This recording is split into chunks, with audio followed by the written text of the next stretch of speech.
create the supreme wealth. The wealth of unlimited, eternal, internal satisfaction. The wealth of unconditional love, prema. And the touchstone that will create that is this mantra. I give it to you today. Listen very attentively. Hare Krishna, Hare Krishna, Krishna Krishna, Hare Hare, Hare Rama, Rama Rama, Hare Hare. This is civilization.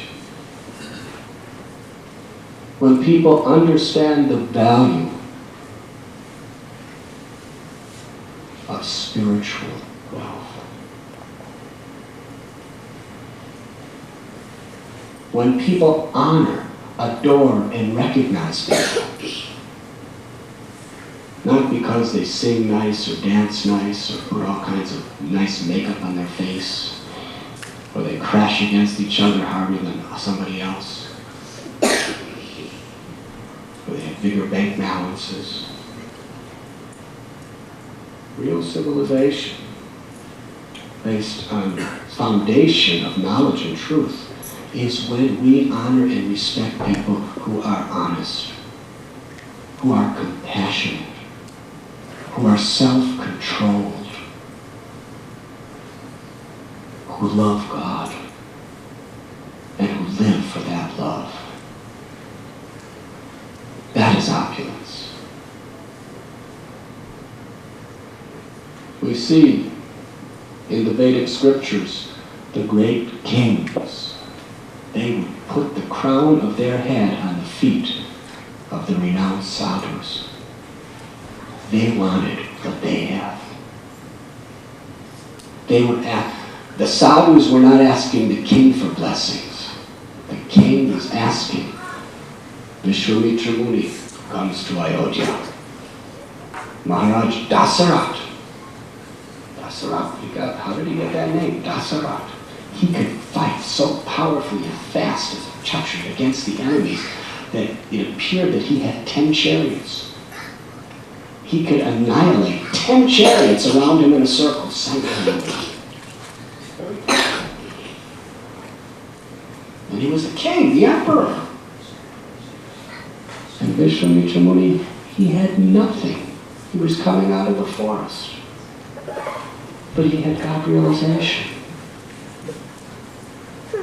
Dasarat placed his crown of his head on Vishwamitra Muni's feet. That is culture. When Srila Prabhupada came to the West, he told his disciples, you will attain the perfection of life if you simply have faith that I have not come to cheat you. I've come to serve you. I've come to give you the greatest fortune. Love for Krishna. Realization of the great treasure of the soul.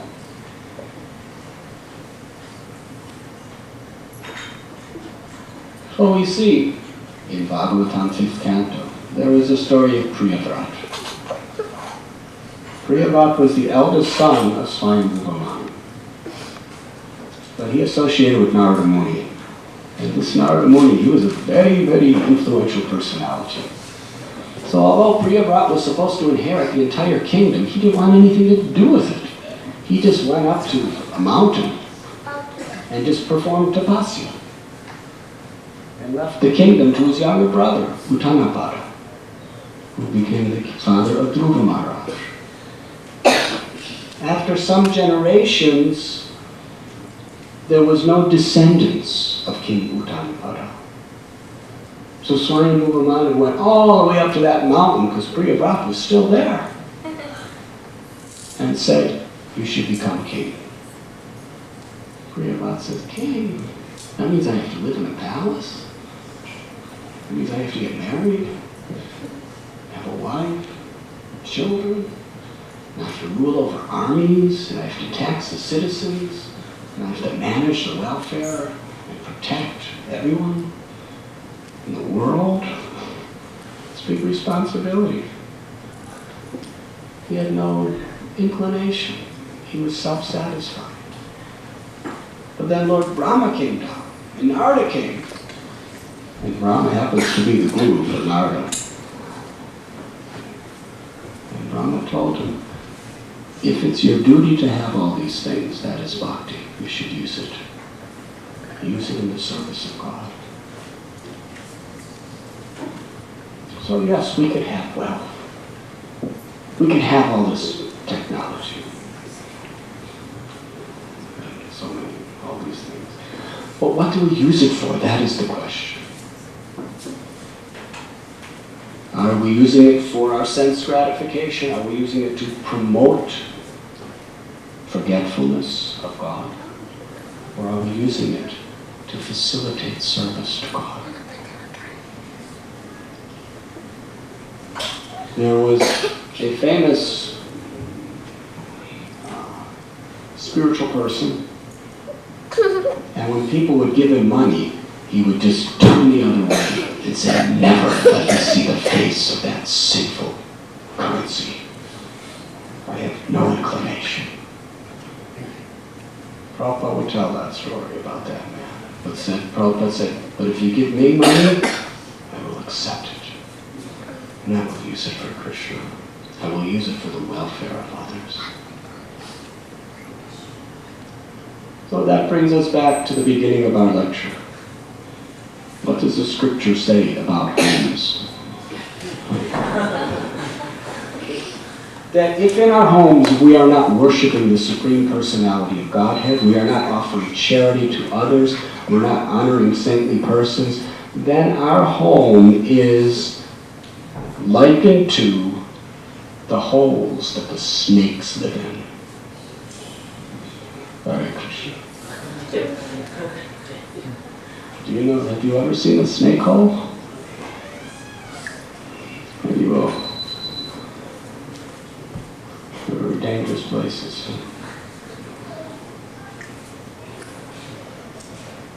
But if our homes are being dedicated to the Supreme Personality of Godhead,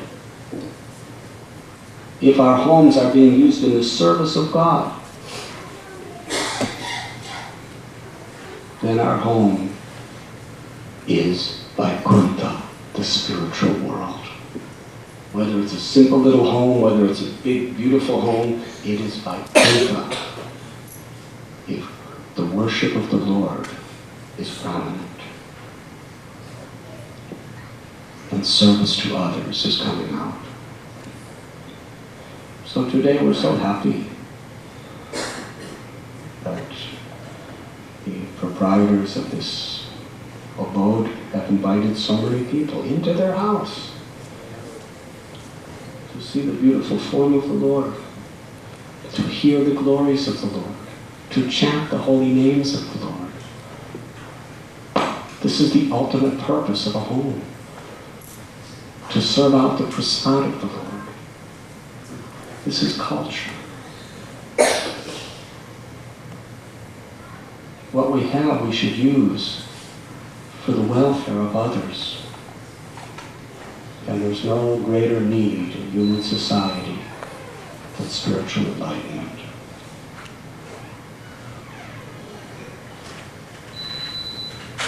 Tatra tishtami narada yatra gayanti makata. There you go. Krishna told Sri Narada Muni, wherever my devotees come together to chant my holy names, that is where I reside. So we have come here. This house tonight has become Vaikuntha, the spiritual world. By all of your wonderful participation, to sing the glories of the Lord, to inspire. Machchita makkata prana bodhyanta parasparam katyantastunam nityam tushyanti charamanti cha. My devotees, their lives are surrendered unto me. their thoughts always dwell in me.